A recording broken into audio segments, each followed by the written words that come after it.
Hi friends, ನಮಸ್ತೆ ಎಲ್ರಿಗೂ. ಇವತ್ತು ನಾನು ತುಂಬಾ ಸಿಂಪಲ್ಲಾಗಿ ಗೋಬಿ ಮಂಚೂರಿಯನ್ ಮನೆಯಲ್ಲೇ ಯಾವ ರೀತಿ ಮಾಡೋದು ಅಂತ ಹೇಳ್ಕೊಡ್ತಿದ್ದೀನಿ. ಯಾವುದೇ ರೀತಿ ಕಲರ್ ಏನು ಆ್ಯಡ್ ಮಾಡಿಲ್ಲ, ತುಂಬಾ ಚೆನ್ನಾಗಿರುತ್ತೆ. ಇವಾಗ ಬನ್ನಿ ಇದನ್ನು ಹೇಗೆ ಮಾಡೋದು ನೋಡೋಣ.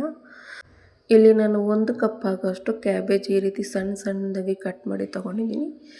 ಈ ಕ್ಯಾಬೇಜ್ ಮಂಚೂರಿಯನ್ ತುಂಬಾ ಚೆನ್ನಾಗಿರುತ್ತೆ, ಹಾಗಾಗಿ ಇದೇ ತೊಗೊಂಡಿದ್ದೀನಿ. ಇವಾಗ ಇದಕ್ಕೆ ನಾನು 1 ಸ್ಪೂನ್ ಆಗೋಷ್ಟು ಖಾರದ ಪುಡಿ ಹಾಕ್ಕೊಳ್ತಾ ಇದ್ದೀನಿ. ಹಾಗೆ 2 ಸ್ಪೂನ್ ಆಗೋಷ್ಟು ಕಾರ್ನ್ಫ್ಲೋರ್, 3 ಸ್ಪೂನ್ ಆಗೋಷ್ಟು ಮೈದಾ ಹಿಟ್ಟು ಹಾಕ್ಕೊಳ್ತಾ ಇದ್ದೀನಿ. ಹಾಗೆ ಅರ್ಧ ಸ್ಪೂನ್ ಆಗೋಷ್ಟು ಗರಂ ಮಸಾಲ, 1.5 ಸ್ಪೂನ್ ಆಗೋಷ್ಟು ಶುಂಠಿ ಬೆಳ್ಳುಳ್ಳಿ ಪೇಸ್ಟ್ ಹಾಕ್ಕೊಳ್ತಾ ಇದ್ದೀನಿ.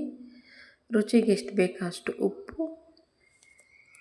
ಇದನ್ನು ಹಾಕ್ಕೊಂಡು ಚೆನ್ನಾಗಿ ಮಿಕ್ಸ್ ಮಾಡ್ಕೋಬೇಕು. ಇದಕ್ಕೆ ಫಸ್ಟ್ ನೀರೇನು ಹಾಕ್ತೀರ, ಇದನ್ನು ಹಾಗೆ ಡ್ರೈ ಆಗಿ ಮಿಕ್ಸ್ ಮಾಡ್ಕೋಬೇಕು. ಕ್ಯಾಬೇಜಲ್ಲೇ ಸ್ವಲ್ಪ ನೀರಿರುತ್ತೆ, ಅದೆಲ್ಲ ಚೆನ್ನಾಗಿ ಸ್ವಲ್ಪ ಮಿಕ್ಸ್ ಆದಮೇಲೆ ಇವಾಗ ಇದಕ್ಕೆ ಒಂದು ಸ್ವಲ್ಪ ನೀರು ಸೇರಿಸ್ಕೊಂಡು ಒಂದು 3 ಟೇಬಲ್ ಸ್ಪೂನ್ ಆಗೋಷ್ಟು ನೀರು ಸೇರಿಸ್ಕೊಂಡು ಇದನ್ನು ಸ್ವಲ್ಪ ಚೆನ್ನಾಗಿ ಮಿಕ್ಸ್ ಮಾಡ್ಕೋಬೇಕು.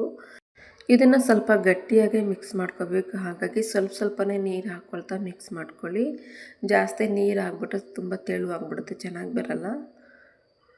ಹಾಗಾಗಿ ನೋಡ್ಕೊಳ್ತಾ ಒಂದು ಸ್ವಲ್ಪನೇ ನೀರು ಹಾಕ್ಕೊಳ್ತಾ ಈ ರೀತಿ ಸ್ವಲ್ಪ ಗಟ್ಟಿಯಾಗಿ ಮಿಕ್ಸ್ ಮಾಡ್ಕೋಬೇಕು. ನೋಡ್ತಾ ಇರ್ಬೋದು, ಇದನ್ನು ಈ ರೀತಿ ಚೆನ್ನಾಗಿ ಮಿಕ್ಸ್ ಮಾಡ್ಕೊಳ್ತಾ ಇದ್ದೀನಿ. ಗೋಬಿ ಹಾಕ್ಕೊಳ್ಳೋದಕ್ಕೆ ಈ ರೀತಿ ಉಂಡೆ ಆಕಾರ ಬರಬೇಕು. ಇದನ್ನು ಅಲ್ಲಿವರೆಗೂ ಸ್ವಲ್ಪ ಗಟ್ಟಿಯಾಗಿ ಮಿಕ್ಸ್ ಮಾಡ್ಕೊಳ್ಳಿ. ಇದೆಲ್ಲ ಮಿಕ್ಸ್ ಮಾಡ್ಕೊಂಡಿದ್ದಾದಮೇಲೆ ಇಲ್ಲಿ ಎಣ್ಣೆ ಕೂಡ ಸ್ವಲ್ಪ ಚೆನ್ನಾಗಿ ಬಿಸಿಯಾಗಿದೆ ಡೀಪ್ ಫ್ರೈ ಮಾಡ್ಕೊಳ್ಳೋಕ್ಕೆ. ಎಣ್ಣೆ ಚೆನ್ನಾಗಿ ಬಿಸಿ ಆದಮೇಲೆ ಈ ರೀತಿ ಚಿಕ್ಕ ಚಿಕ್ಕ ಉಂಡೆ ಹಾಕಿ ಮಾಡಿಕೊಂಡು ಹಾಕ್ಕೊಳ್ತಾ ಇದ್ದೀನಿ.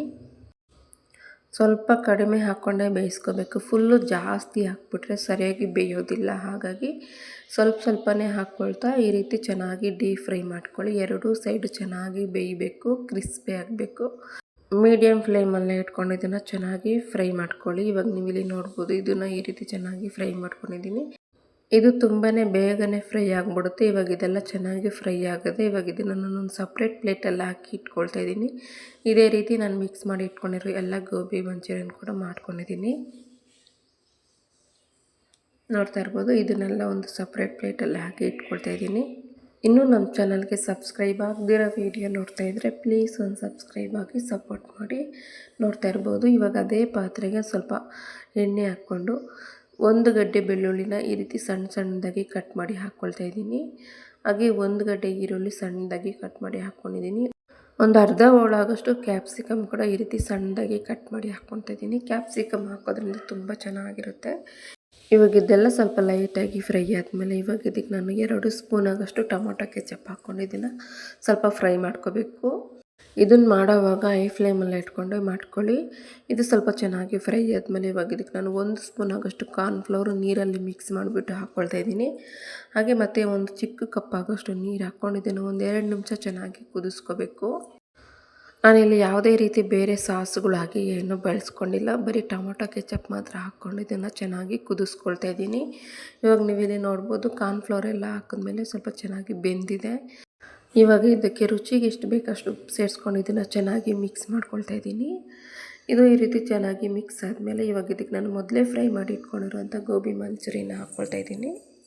ಈ ಗೋಬಿ ಮಂಚೂರಿಯನ್ ಹಾಕ್ಕೊಂಡು ಇದನ್ನು ಹೈ ಫ್ಲೇಮಲ್ಲೇ ಚೆನ್ನಾಗಿ ಮಿಕ್ಸ್ ಮಾಡ್ಕೋಬೇಕು. ಲೋ ಫ್ಲೇಮಲ್ಲಿ ಏನು ಮಾಡಬಾರ್ದು, ಹೈ ಫ್ಲೇಮಲ್ಲೇ ಇಟ್ಕೊಂಡು ಒಂದು 2 ನಿಮಿಷದವರೆಗೂ ಇದು ಚೆನ್ನಾಗಿ ಫ್ರೈ ಮಾಡಿಕೊಂಡ್ರೆ ಸಾಫ್ಟಾಗಿರುತ್ತೆ ತಿನ್ನೋದಕ್ಕೆ. ಇವಾಗ ಇದಕ್ಕೆ ಲಾಸ್ಟಲ್ಲಿ ಸ್ವಲ್ಪ ಸಣ್ಣದಾಗಿ ಕಟ್ ಮಾಡಿ ಇಟ್ಕೊಂಡಿರೋಂಥ ಕೊತ್ತಂಬರಿ ಸೊಪ್ಪು ಹಾಕ್ಕೊಂಡು ಮಿಕ್ಸ್ ಮಾಡಿಕೊಂಡ್ರೆ ಇಷ್ಟೇ, ತುಂಬ ಸಿಂಪಲ್ಲಾಗಿ ರೆಡಿ ಆಯಿತು ಗೋಬಿ ಮಂಚೂರಿಯನ್. ತುಂಬಾ ಚೆನ್ನಾಗಿರುತ್ತೆ. ಜಾಸ್ತಿ ಏನು ನಾನು ಸಾಸ್ಗಳೇನು ಬಳಸಿಲ್ಲ, ಬರೀ ಟೊಮೊಟೊ ಕೆಚಪ್ ಮಾತ್ರ ಹಾಕ್ಕೊಂಡು ಮಾಡ್ಕೊಂಡಿರೋದು. ತುಂಬ ಚೆನ್ನಾಗಿರುತ್ತೆ. ನೀವು ಒಂದ್ಸತಿ ಟ್ರೈ ಮಾಡಿ, ತುಂಬಾ ಚೆನ್ನಾಗಿರುತ್ತೆ. ಈ ವಿಡಿಯೋ ಏನಾದರೂ ನಿಮಗೆ ಇಷ್ಟ ಆಗಿದ್ದರೆ ಪ್ಲೀಸ್ ಒಂದು ಲೈಕ್ ಮಾಡಿ, ನಿಮ್ಮ ಫ್ರೆಂಡ್ಸ್ ಆ್ಯಂಡ್ ಫ್ಯಾಮಿಲಿ ಜೊತೆ ಈ ವಿಡಿಯೋ ಶೇರ್ ಮಾಡಿ. ಇನ್ನೂ ನಮ್ಮ ಚಾನಲ್ಗೆ ಸಬ್ಸ್ಕ್ರೈಬ್ ಆಗಿಲ್ಲ ಅಂದರೆ ಪ್ಲೀಸ್ ಒಂದು ಸಬ್ಸ್ಕ್ರೈಬ್ ಆಗಿ ಸಪೋರ್ಟ್ ಮಾಡಿ. ನಿಮ್ಮ ಅನಿಸಿಕೆ ಅಭಿಪ್ರಾಯ ಕೂಡ ಕಮೆಂಟ್ ಮಾಡಿ. ಧನ್ಯವಾದಗಳು. Thank you for watching.